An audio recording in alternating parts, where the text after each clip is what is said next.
다 같이 오늘 받을 하나님 말씀 함께 보시겠습니다. 시편 107편 23절에서 32절까지 말씀을 같이 보겠습니다. 시편 107편 23절에서 32절까지 말씀, 우리 한 절씩 교독하고 마지막 절은 다 같이 함께 합독합니다. 배들을 바다에 띄우며 큰 물에서 일을 하는 자는 여호와께서 행하신 일들과 그의 기이한 일들을 깊은 바다에서 보나니, 여호와께서 명령하신즉 광풍이 일어나 바다 물결을 일으키는도다. 그들이 하늘로 솟구쳤다가 깊은 곳으로 내려가나니 그 위험 때문에 그들의 영혼이 녹는도다. 그들이 이리저리 구르며 취한 자같이 비틀거리니 그들의 모든 지각이 혼돈 속에 빠지는도다. 이에 그들이 그들의 고통 때문에 여호와께 부르짖으매 그가 그들의 고통에서 그들을 인도하여 내시고 광풍을 고요하게 하사 물결도 잔잔하게 하시는도다. 그들이 평온함으로 말미암아 기뻐하는 중에 여호와께서 그들이 바라는 항구로 인도하시는도다. 여호와의 인자하심과 인생에게 행하신 기적으로 말미암아 그를 찬송할지로다. 백성의 모임에서 그를 높이며 장로들의 자리에서 그를 찬송할지로다. 아멘. 아멘.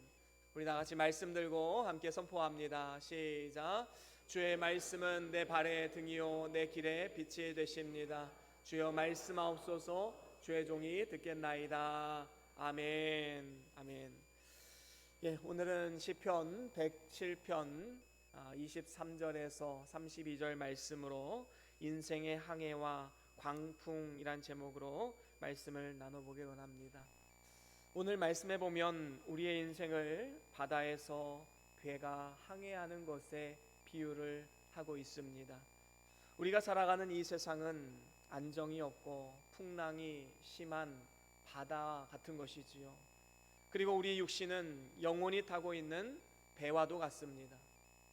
그리고 광풍은 우리의 인생 가운데 찾아오는 여러 가지 질병과 사고와 재난 등을 말하고 있는 것입니다. 이와 같은 광풍으로 인하여서 우리의 삶은 하루도 잔잔하고 평온할 날이 없는 것이지요. 그런데 만약에 우리가 바다 한가운데 이러한 쪽배를 타고 간다고 한번 생각해 보십시오. 얼마나 두렵고 불안하겠습니까? 오늘날 아무리 과학이 발달하고 기상학과 항해술이 발달했다 해도 이렇게 작은 배로 항해를 한다는 것은 목숨을 내놓는 것과 같은 일이지요. 아마도 파도에 들썩들썩하고 금방이라도 뒤집어질 것 같은 두려움이 찾아오게 될 것입니다. 반면에 이런 대형 크루즈선은 어떨까요? 이 배는 웬만한 파도에는 흔들리지 않습니다. 광풍에도 끄떡이 없습니다. 여러분은 인생의 항해 가운데 어떤 배를 타기를 원하십니까? 조그만 풍랑에도 이리저리 흔들리면서 갈피를 잡지 못하고 불안과 공포와 두려움의 깊은 수렁에 빠지는 조그만 쪽배를 타기를 원하십니까? 아니면 어떠한 광풍에도 어떠한 요동함이 없이 담대하게 파도를 가르며 앞으로 전진하는 대형 크루즈선으로 살아가길 원하십니까? 아마도 누구나 다 안전한 대형 크루즈선 타기를 원할 것입니다. 여러분, 하나님은 오늘 본문 23절과 24절에 우리에게 이러한 약속의 말씀을 주셨습니다. 우리 23절, 24절 같이 한 번 더 읽어볼까요? 시작. 배들을 바다에 띄우며 큰 물에서 일을 하는 자는 여호와께서 행하신 일들과 그의 기이한 일들을 깊은 바다에서 보나니. 그렇습니다. 여기에 보니까 배들을 바다에 띄우며 큰 물에서 일을 하는 자는 여호와의 행하신 일들과 기이한 일들을 보게 될 것이다 라고 말씀합니다. 여기서 여호와께서 행하시는 일, 기이한 일은 무엇입니까? 그 다음 25절부터 나오는 광풍을 말하는 것이지요. 그러니까 하나님이 하시는 일, 광풍과 풍랑을 보게 될 것이다 라는 것입니다. 쉽게 말하면 우리의 인생 가운데 광풍과 풍랑이 없는 인생은 없다라는 겁니다. 환난과 고통과 두려움은 어쩌면 우리의 인생 가운데 필연적인 것입니다. 하지만 저는 여러분들을 향한 소원이 있습니다.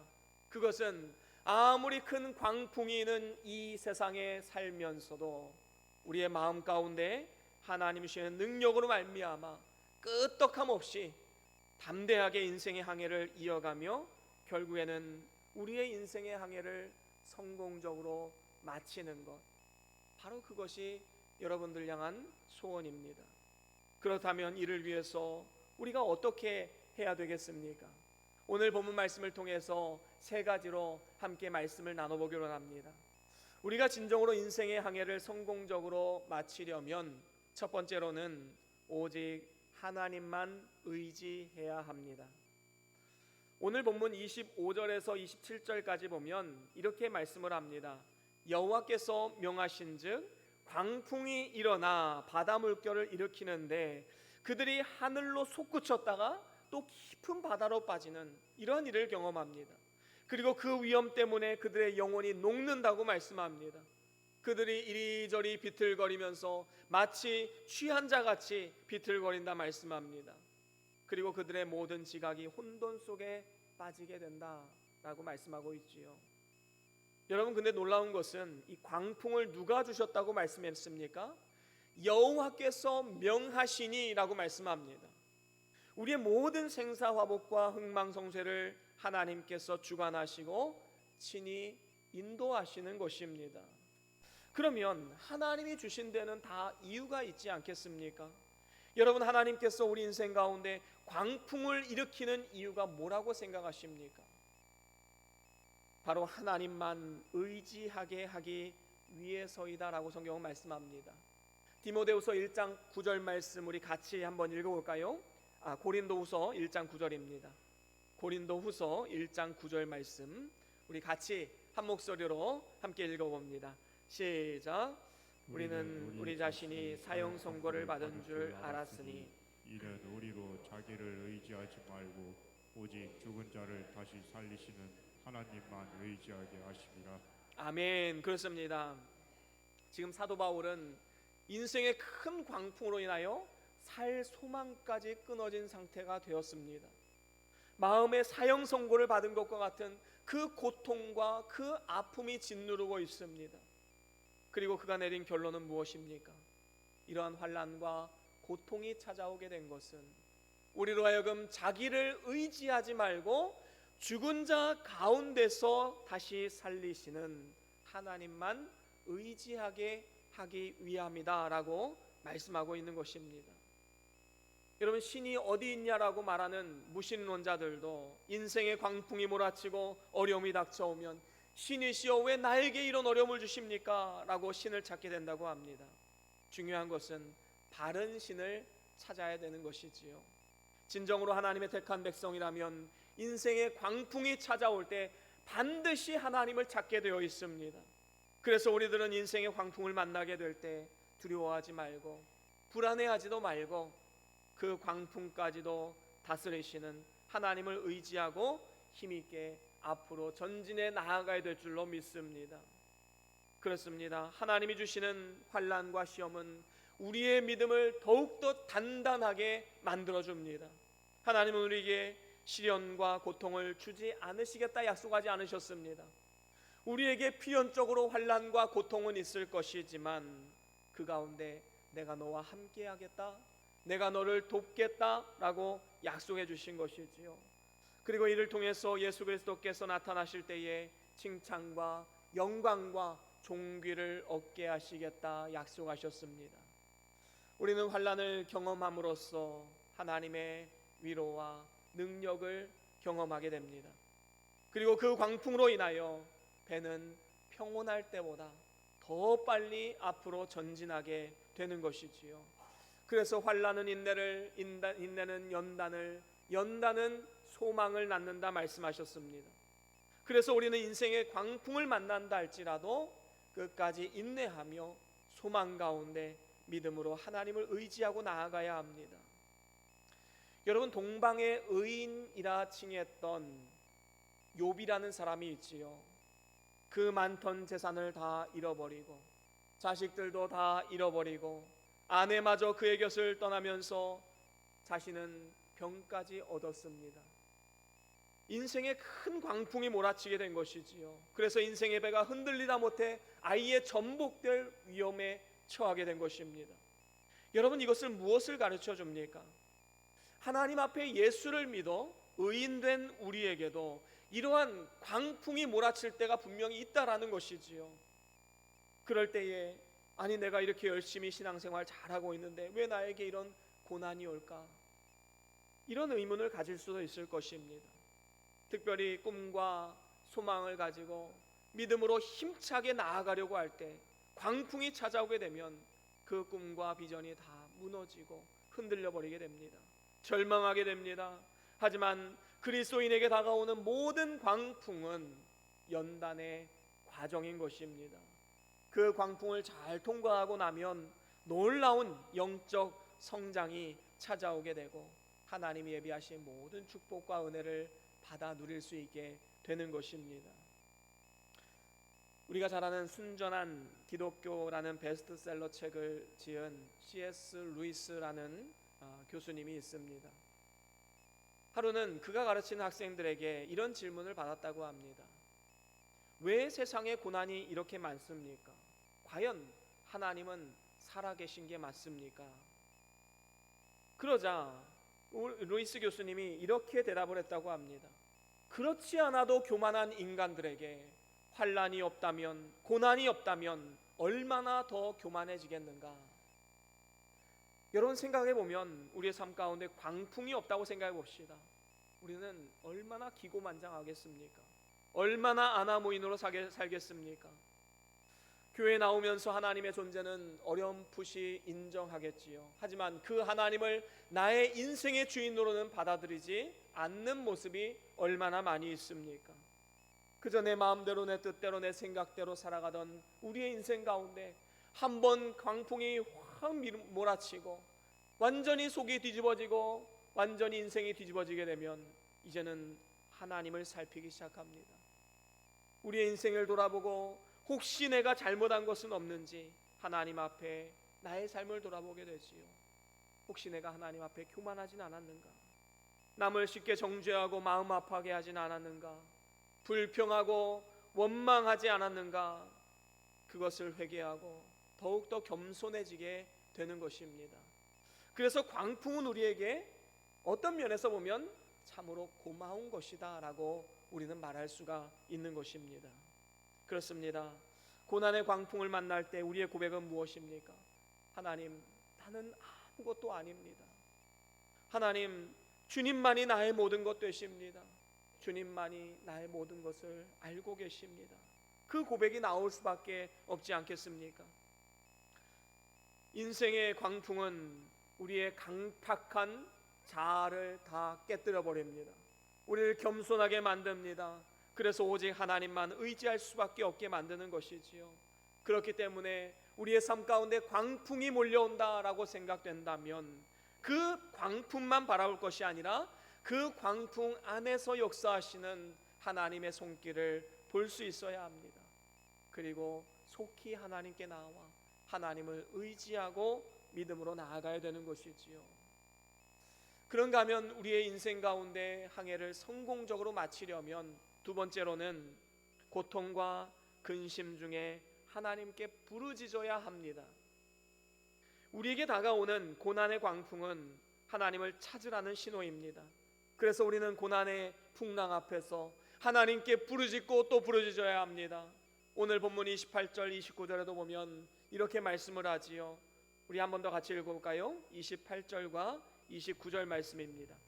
같이 읽어봅니다. 시작. 이에 그들이 그들의 고통 때문에 여호와께 부르짖음에 그가 그들의 고통에서 그들을 인도하여 내시고 광풍을 고요하게 하사 물결도 잔잔하게 하시는도다. 아멘. 그렇습니다. 그들의 고통 때문에 여호와께 부르짖음에 하나님께서 그들의 고통 가운데 그들을 인도하여 내시고 광풍을 고요하게 하셨다라고 말씀합니다. 그래서 우리는 고통과 근심 중에 하나님을 의지할 뿐만 아니라 하나님 앞에 부르짖어야 합니다. 우리가 여호와 하나님께 부르짖으면 하나님께서 우리의 고통을 들으시고 마음에 요동치던 물결도 잔잔하게 만들어 주시는 것이지요. 그렇습니다. 하나님은 예레미야 선지자를 통해서 이렇게 말씀하셨습니다. 예레미야 33장 3절 말씀 우리 함께 같이 읽어봅니다. 예레미야 33장 3절입니다. 시작. 너는 내게 부르짖으라. 내가 내게 응답하겠고 내가 알지 못하는 크고 은밀한 일을 내게 보이리라. 아멘. 그렇습니다. 너는 내게 부르짖으라. 그리하면 내가 응답하겠다라고 말씀하셨지요. 그리고 하나님의 크고 은밀한 일들을 우리에게 보이시겠다 약속하셨습니다.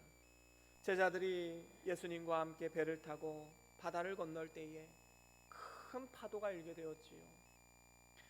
배에 익숙한 제자들마저도 죽을까 두려워하고 있었습니다. 그런데 예수님은 아주 평안하게 배의 뒷부분에서 주무시고 계셨습니다. 제자들은 다급하게 예수님을 깨웁니다. 예수님, 우리가 죽게 된 것을 돌보지 아니하시나이까? 그렇게 부르짖었습니다.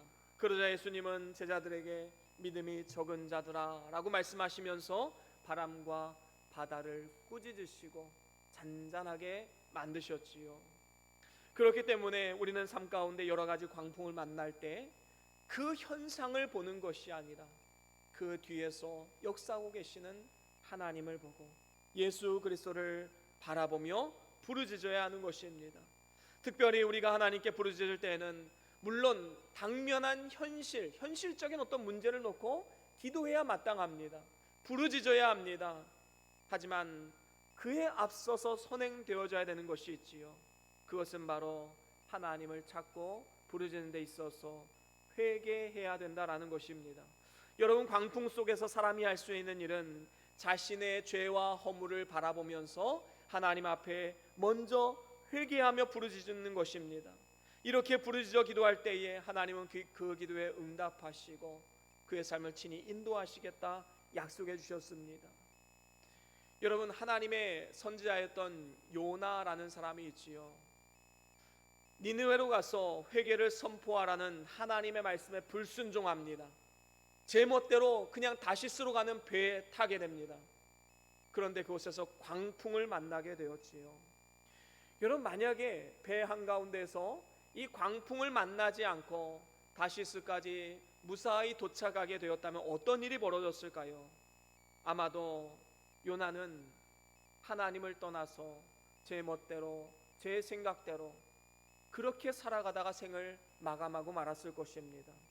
그런 의미에서 볼 때 요나가 만났던 그 풍랑은 사실 빗나갔던 그리고 이탈했던 요나 한 사람을 바로 잡아주시려고, 다시 말하면 요나를 회개시키도록 하기 위해서 하나님께서 일으킨 것입니다. 여러분, 삶 가운데 광풍이 일 때에 하나님 앞에 부르짖으십시오. 그것은 꼭 목소리를 크게 내서 기도하라는 것이 아닙니다. 부르짖는다라는 것은 하나님을 간절히 찾는 것입니다.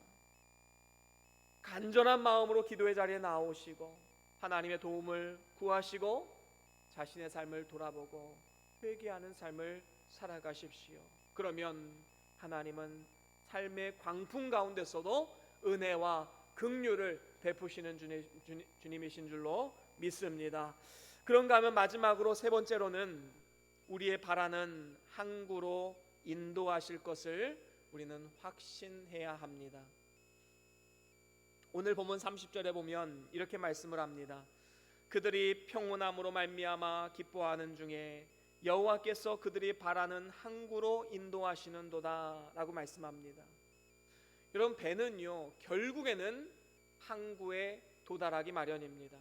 하나님께서는 광풍으로 배들을 이리저리 표류하게 하셨지만 마침내 하나님의 백성들은 그들이 바라고 소망하는 항구로 하나님이 인도하신다라는 겁니다. 우리가 바라는 항구가 무엇입니까? 두 가지로 나누어서 볼 수가 있겠지요.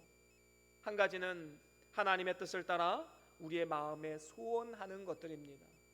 저와 여러분들 가운데는 하나님이 주신 꿈과 비전이 있습니다. 그리고 하나님이 주시는 마음의 소원이 각자가 다 있습니다. 그리고 마침내 이러한 마음의 소원을 통해서 하나님은 일하시고 그 소원의 항구로 우리를 인도하신다라는 것이지요. 빌립보서 2장 13절에도 이렇게 말씀을 합니다. 우리 같이 읽어보겠습니다. 빌립보서 2장 13절입니다. 시작. 너희 안에서 행하시는 이는 하나님이시니 자기의 기쁘신 뜻을 위하여 너희에게 소원을 두고 행하게 하시나니. 아멘. 그렇습니다. 하나님은 우리에게 꿈과 소망을 가지고 살라라고 말합니다. 그 소원을 가지고 살아가면 우리 안에 살아계신 하나님은 우리의 마음의 소원을 통해서 우리가 가야 할 바를 아시고 우리에게를 친히 인도해 주시겠다 약속하신 것입니다.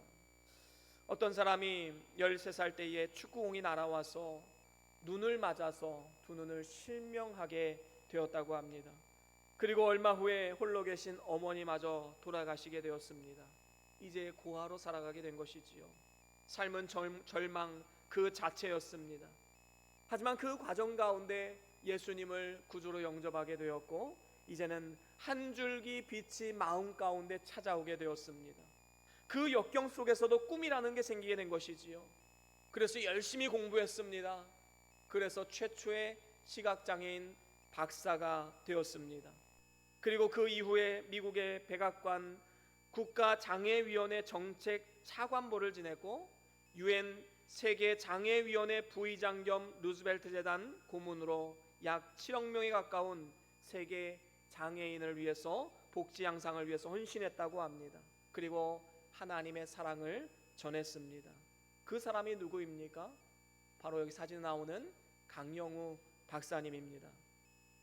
이 한 사람의 꿈은 이제 그의 부인과 아들들을 통해서 이어져 가고 있고 많은 사람들에게 꿈과 희망을 나누어 주고 있습니다. 그는 그에 져서 내 눈에는 희망만 보였다라는 책에서 이런 고백을 합니다. 제가 한번 읽어보겠습니다.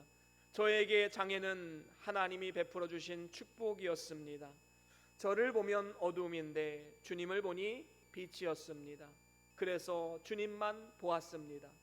당신을 지배하는 생각의 장애, 마음의 장애, 영의 장애를 뛰어넘어 당신의 장애보다 크신 하나님을 바라볼 때 꿈은 이루어집니다.